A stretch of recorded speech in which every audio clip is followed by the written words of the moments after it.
After 25 years of collecting parts and putting it together over 3 years, Bill, who is up here, is going to be the fire starter. We got a row of candles, and the kids are all going to light one each, and then we're going to fire it into the firebox. This will be the first fire up of the big Rumely since 1944, so 72 years since it operated last as a tractor. So we're going to light all the candles, and then Bill's going to fire it in there, and we'll see if we can get some smoke out the smokestack. Okay, guys, ready to go? Everybody light. Keep going. There they go. There they go. Okay, Bill, it's all yours. Okay, 1, 2. It's all yours. Sorry. Yes, stand back. Nice butt, Bill. Bill, I think you put all the candles out. Nope, it's burning. Already, it's burning like crazy. Oh, So good. there- Oh yeah, there it is. Get a picture of that. Living proof I know what I'm doing. Yeah. Hey, Bill. What are you going to do with yours? Awesome kindling. Well, I'm going to run. I'm waiting for the smoke. Oh, there we are. First smoke. Oh, we got some First just, smoke. lots of big stuff in the boxes. Yeah, Whoa! I got a truckload of sheep there. That's unreal. Oh, look at that. Over in 72 years. First turnover in 72 years. We'll see if you guys did it right. Oh, wait a minute. I got it neutral. No, I won't turn. Hang on. No, it's got You got pressure built up there? Yeah, I got to come in and roll it sooner. Oh, there we go. Okay, cool. Coming around, doing a turn this time. Whoa, look at that. Yeah.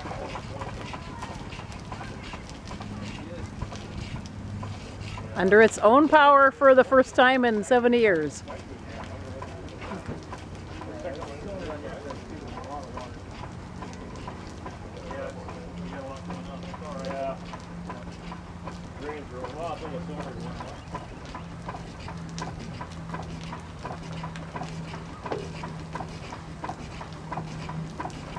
I paid $15 for this. What did you buy for $15? Is it going to move?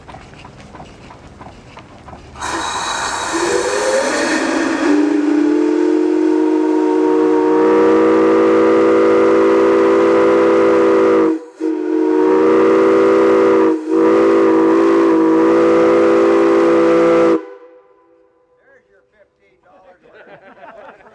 Right there. All right, that was impressive. That's a whistle and a half, isn't it? That's pretty impressive, especially being brass. Well, you can say something. This is the first time since January of 1944 that it's moved on its own steam. It's the first time since January 1944. Out in the 40s, and that was the end of it. It's the first time since January 44 that it's moved on its own. We're going to see if it moves.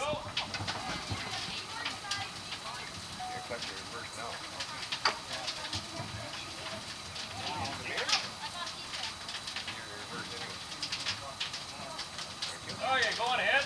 Okay, coming back.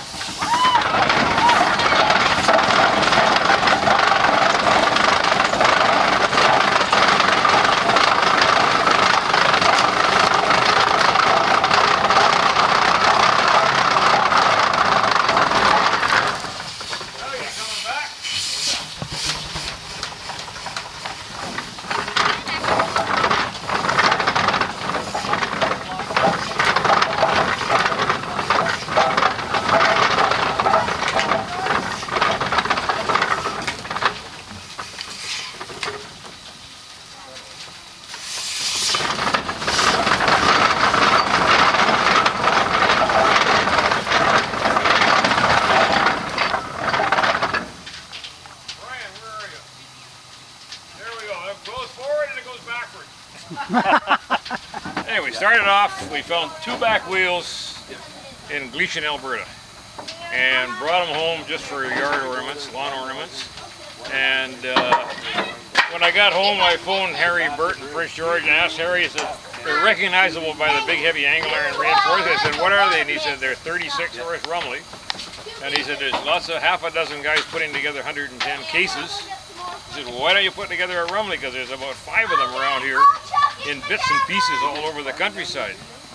So I didn't really need a project, but we thought, well, And the first thing he said is, Roger's got a really nice boiler, this boiler, sitting in a shed over at his place that came out of a mill north of Prince George. We ended up, I bought the boiler. We went to see the property owner, and the mill had been all leveled off, everything dressed up. So we went and talked him into digging. So we dug and dug and dug. First thing we dug up is behind his gear guard is a great big gear. That's a differential gear. We dug it up 10 feet in the ground. Plus we dug up all kinds of other bits and pieces.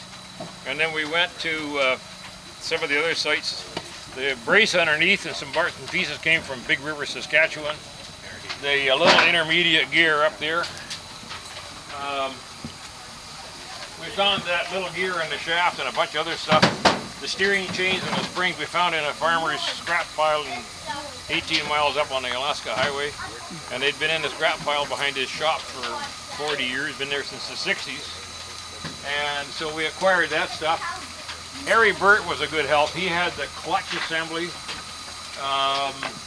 canopy bracket. That's a special canopy bracket for a Canadian boiler. This is a Canadian Special 36 Rumely. Only 2 of them survived. The other one's in Osage, Iowa, in a museum. It's pretty incomplete, so this is the only complete one. Wow. The front end was at Beaver Lodge Museum in Alberta. They had it in their boneyard, and Harry told me about it, so I phoned them, and they said, yeah, sure, you can have it. So we got the complete front axle for it, and then we used the original steering chains that I found up. You can see the steering chains have been well used. They've been rubbed here on the wheel.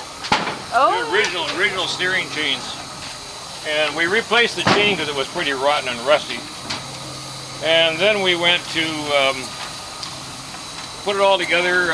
It's got a Canadian smokestack, different than yours, Brian. It's got two tappings in it.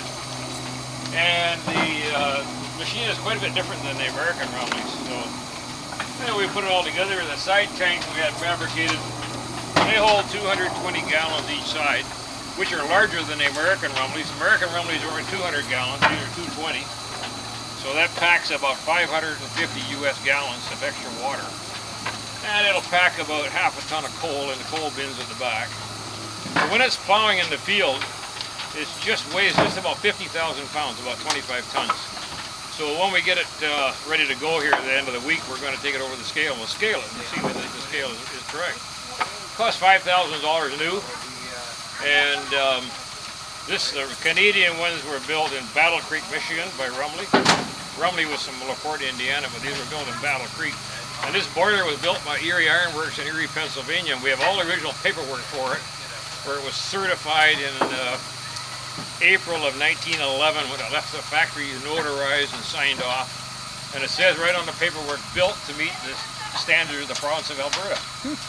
Alberta had, North America wide, we had over 400 boiler explosions a year back at the turn of the century. Alberta said no more of this nonsense. They virtually doubled the boiler specs. So they created these huge heavy boilers. As you can see by the thickness of the plate, they created these heavy boilers and they've become big collector's items now. A lot of the American Rumleys are pretty thin. So this boiler was used as heating a concrete plant in Prince George for a while for a heating boiler. And so it's been used, it was used up until 1983 just as a boiler. And then we just found all the rest of the pieces and put it all back together again. So this is the largest Rumely they built, the 36 horse.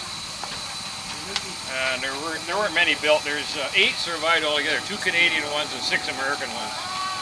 The American ones have a different boiler, a lot different all the way around.